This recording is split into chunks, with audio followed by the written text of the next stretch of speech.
Hello everyone, in today's video we are going to discuss about 131(1)(a) summon notices.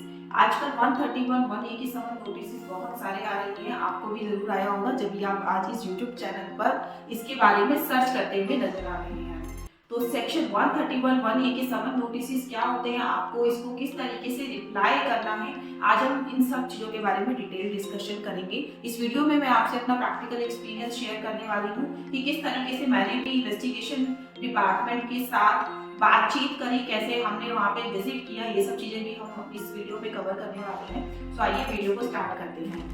Section 131(1)(a) की जब समन notice आपको आता है तो सबसे पहले दिमाग में एक क्वेश्चन आता है कि यार ये समन क्या है। नोटिस तो समझ में आते हैं, ये समन वर्ड क्यों यूज किया गया है। तो समन का मतलब यहाँ पर ये है कि अगर डिपार्टमेंट के पास कोई आपकी सस्पिशियस इंफॉर्मेशन डिपार्टमेंट को होती है और डिपार्टमेंट चाहता है कि आपको नोटिस इशू करने से पहले या आपकी कोई ऑलरेडी प्रोसीडिंग्स चल रही है उसके रिगार्डिंग डिपार्टमेंट को आपसे कुछ पूछताछ करनी है, आपसे कोई जनरल टॉक करनी है रिगार्डिंग दैट इंफॉर्मेशन, तो उसके लिए डिपार्टमेंट आपको इशू करता है समन।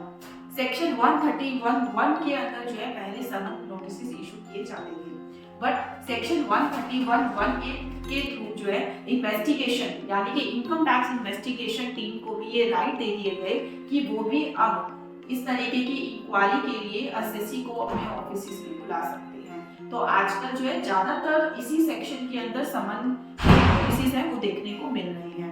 अब बात करते हैं कि सेक्शन 131(1)(a) का नोटिस जब आपके पास आएगा तो आपको सबसे पहले क्या करना है, आपको अपना पूरा नोटिस थोरोली चेक करना है कि उसमें क्या क्या इंफॉर्मेशन दी गई है। सबसे पहले इंफॉर्मेशन जो आपको जरूर चेक कर लेनी है वो है कि डिन नंबर। आपको अपने नोटिस पर डेट एंड डिन नंबर जरूर चेक करना है कि डिन नंबर मेंशन किया गया है या नहीं किया गया, क्योंकि किसी भी नोटिस की वैलिडिटी उसके डिन नंबर से पे डिपेंड होती है। अगर डिन नंबर मेंशन है तो इसका मतलब वो नोटिस वैलिड है। अगर आपके पास किसी भी तरीके का not even under section 131(1)(a) किसी भी तरीके का ऐसा नोटिस आता है जिसके ऊपर डिन नंबर ही मेंशन नहीं है तो आप उस नोटिस को वैलिड मत मानिएगा।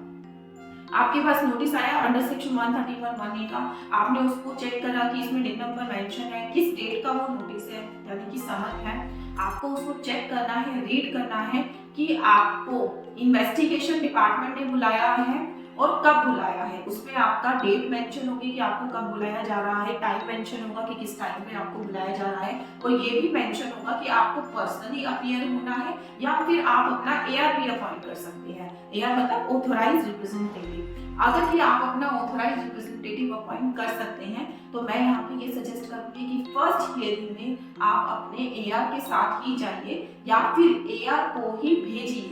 ऐसा क्यों, वो अभी हम आगे बात करने वाले हैं। आपके पास नोटिस आया, आपने नोटिस में अपना टाइम चेक कर लिया कब आपको बुलाया जा रहा है, एआर एज अ एआर आपको जाना है या फिर आपको पर्सनली वहां पे अपीयर होना है, किस टाइम आपको जाना है।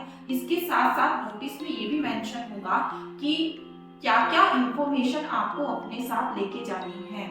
तो ये पूरी एनेक्चर उसके साथ अटैच होती है कि आपको क्या क्या लेके जाना है। आपको अपने बुक्स ऑफ अकाउंट्स में ईयर मेंशन किए होंगे कि किस किस ईयर के आपको डॉक्यूमेंट लेके जाने हैं। आपको अपनी आईटीआर, कंप्यूटेशन, बैंक स्टेटमेंट या फिर एनी अदर इंफॉर्मेशन जो भी उसमें मेंशन है वो सारी आपको डिपार्टमेंट में ले जाकर डिपॉजिट करानी होती है, सबमिट करानी होती है। बट आप कितनी इंफॉर्मेशन फर्स्ट मीट में देंगे और कैसे देंगे इसके बारे में आप बात कर लेते हैं। आपने अपना नोटिस पूरा पढ़ लिया। अब मैं जैसे कि मैंने अभी बताया कि आप अपना एआर जरूर अपॉइंट कर लीजिए, अगर एआर के थ्रू आप रिप्लाई फाइल कर सकते हैं तो। अगर आपका एआर, अगर आपको पर्सनली भी जाना है तो भी मैं ये सजेस्ट करूंगी कि आप किसी प्रोफेशनल की जरूर हेल्प लीजिए और जो जिस ईयर के उन्होंने आपको डॉक्यूमेंट बोले हैं उन डॉक्यूमेंट्स को एक बार थोरोली चेक करिए कि आपको खुद ऐसी कौन सी ट्रांजैक्शन जो है ऐसी लग रही है जिसकी वजह से आपको डिपार्टमेंट ने बुलाया होगा। मेरे केस में क्या हुआ था, मेरे क्लाइंट का नोटिस था, उनको इन्वेस्टिगेशन के लिए बुलाया था इन्वेस्टिगेशन टीम में। हमें जो है फाइनेंशियल ईयर 2018-19 से लेकर फाइनेंशियल ईयर 2022-23 के सारे डॉक्यूमेंट्स लेके जाने थे विद आईटीआर, कंप्यूटेशन, अगर मैंने कोई प्रॉपर्टी की ट्रांजैक्शन करी है तो वो सारे पेपर्स, बैंक स्टेटमेंट, तो वो सारे डॉक्यूमेंट्स हमें लेके अब डिपार्टमेंट में जाने थे।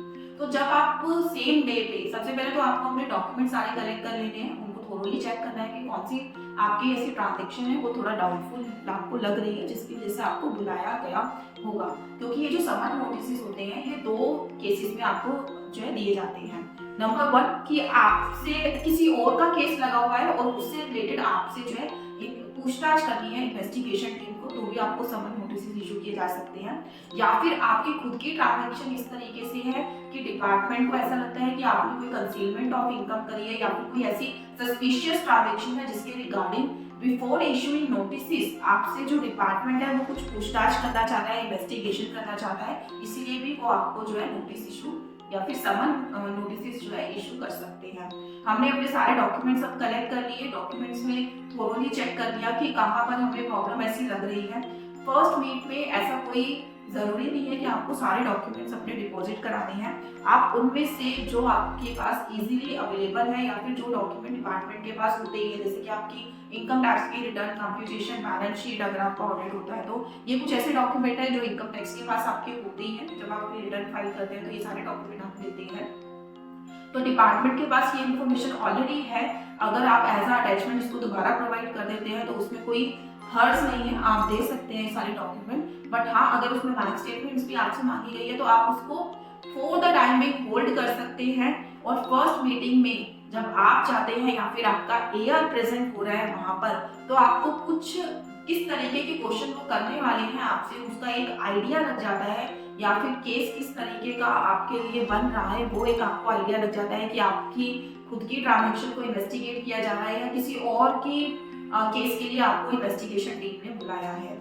तो इसीलिए मैंने लास्ट अभी आपसे बोला था कि फर्स्ट मीट में आप ट्राई करिए कि आप एआर को ही भेजें, क्योंकि एआर इस तरीके की इंफॉर्मेशन को गैदर करके आपको बता सकता है कि केस किसका एक्चुअली लगा है। वहां से वो ट्रांजैक्शन भी मे बी उसको ट्रेस हो जाए कि कौन से ट्रांजैक्शन से रिगार्डिंग आपसे पूछताछ की जाने वाली है, सो दैट नेक्स्ट हियरिंग जब आपकी हो तो आप लिटिल भी प्रिपेयर हो कि किस तरीके के क्वेश्चन आपसे पूछे जाने हैं।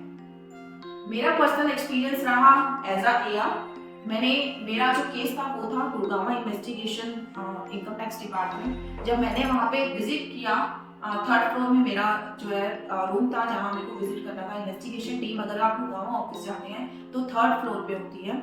जब मैंने वहाँ पे विजिट किया तो रिसेप्शन पे ही आपसे आपका फोन स्विच ऑफ करा के रखवा लिया जाता है। आपने अगर स्मार्ट वॉच पहनी है तो स्मार्ट वॉच भी आपकी जो है वहाँ पे जो है जमा हो जाती है। आपका कोई भी किसी तरीके का आपको बैग लगेज अलाउ नहीं होता अंदर, सिर्फ आपको वही डॉक्यूमेंट्स अंदर ले जाने अलाउ होते हैं जिन डॉक्यूमेंट्स को डिपॉजिट कराने या सबमिट कराने आपने विजिट किया है।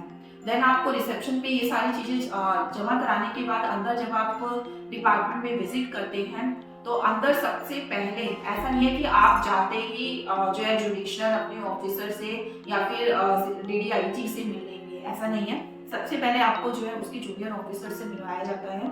आपको जूनियर ऑफिसर को जितने भी डॉक्यूमेंट आप लेके गए हैं वो सब आपको डिपॉजिट कराने होते हैं, उसकी रिसीविंग आपको दे दी जाती है। तो आप अगर एज अ एआर जा रहे हैं या फिर आप पर्सनल जो है विजिट कर रहे हैं तो वहां पर आप उस जूनियर ऑफिसर से बात करके या किसी तरीके से इस तरीके की इंफॉर्मेशन को गैदर कर सकते हैं कि क्यों आपको यहाँ पे बुलाया गया है।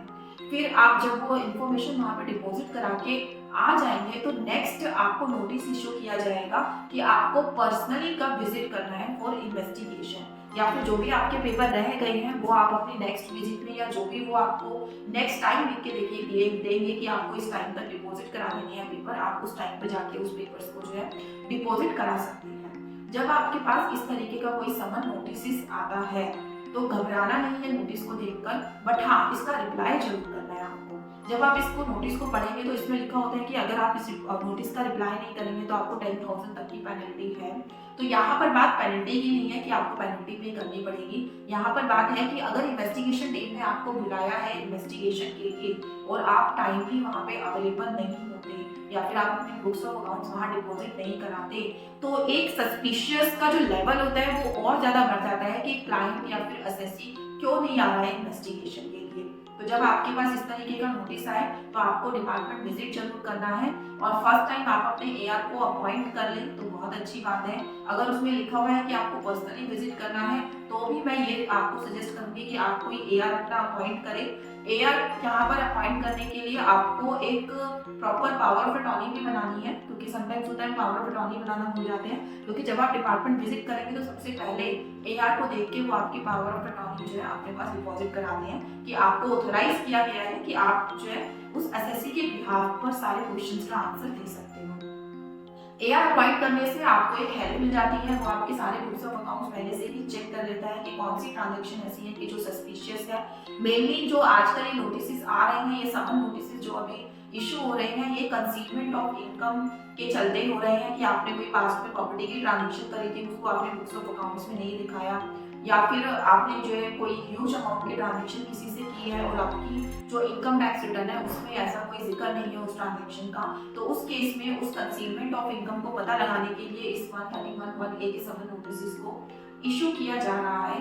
जब आपसे इन्वेस्टिगेशन हो जाती है और डिपार्टमेंट को लगता है कि सच में आपकी यहाँ पे कंसीलमेंट ऑफ इनकम है, तो उसके बाद आपको प्रोसीडिंग्स के लिए, फर्दर प्रोसीडिंग्स के लिए जो है नोटिस इशू किए जाते हैं, या फिर सर्च और सीजर की जो सर्च सीजर भी जो है कंडक्ट किया जा सकता है। जब आपको इस तरीके का नोटिस आएगा तो आपको ये माइंड नहीं लगाना है कि आपकी तो कोई प्रोसीडिंग नहीं चल रही तो उसके रिगार्डिंग आपको बुलाया जाता।